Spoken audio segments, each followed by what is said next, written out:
Thank you to both candidates. Our first question tonight. The business climate in Washington State is challenging. According to a report from LendingTree, Washington State, the nation's top state for small business failures, with 40.8% of small businesses failing in the first year compared to the national average of just about 23.2%. Last week here in Spokane, Zona Blanca announced they're closing profitable business because they can't handle vandalism, crime, homeless impact, and try and run a business. We've seen that statewide in Olympia, Spokane, Seattle, Everett, Linwood, and beyond.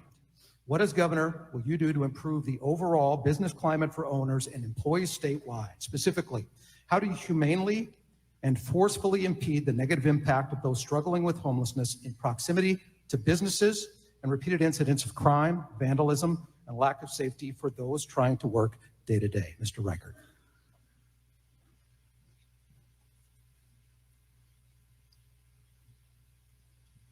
Well, I think it's obvious. Crime is out of control. And why is that? We don't hold people accountable. We don't hold people responsible. There's no consequences when people commit crime. Part of the problem is we've legalized drugs. We've legalized even fentanyl. We have people laying in the streets in the doorways of our businesses. That's why people are leaving. There's a business here in Spokane that just shut its doors, a popular restaurant, having been open here 20 years. They just shut down. They just closed their doors. Why? Because they had aluminum foil from drug use blowing into their store as customers walked into their store to have dinner. What we're going to do is we're going to enforce the law. And people smile when I say that. That's obvious, but we're not allowing cops to enforce the law. We have to enforce the law. We have to support our police officers. We have to elect officials that support our police officers. We have to make sure, yes, that our police officers are held accountable and to the policies and laws of Washington State.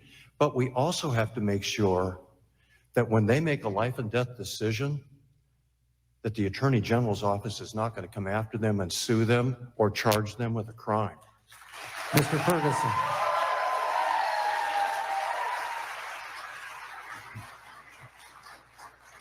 So I appreciate the question on small businesses and homelessness. Back in 1899 or 1900, my family created a business in Everett, Washington. It was a meat market. And for multiple generations, that small business stayed in my family and served that community, served food and created jobs through depression, through world wars. So I care a great deal about making sure we grow our small businesses. Part of your question goes to homelessness. A key question here is the contrast in our respective plans. In contrast to my plan, Congressman Reichert has literally proposed repeatedly to send homeless individuals to McNeil Island, which is where we keep our sexually violent predators. How do I know that? Because my team sends them to McNeil Island. That is a very unserious proposal for a very serious challenge. My team took on the biggest pharmaceutical companies in the world and held them accountable for fueling the opioid epidemic by not playing by the rules in pursuit of profits. We've recovered $1 billion, and I've insisted all that money be used for treatment, and that will help address the situation we're seeing and first responders as well. Mr. Reichert, 30-second rebuttal. Okay, here's the deal.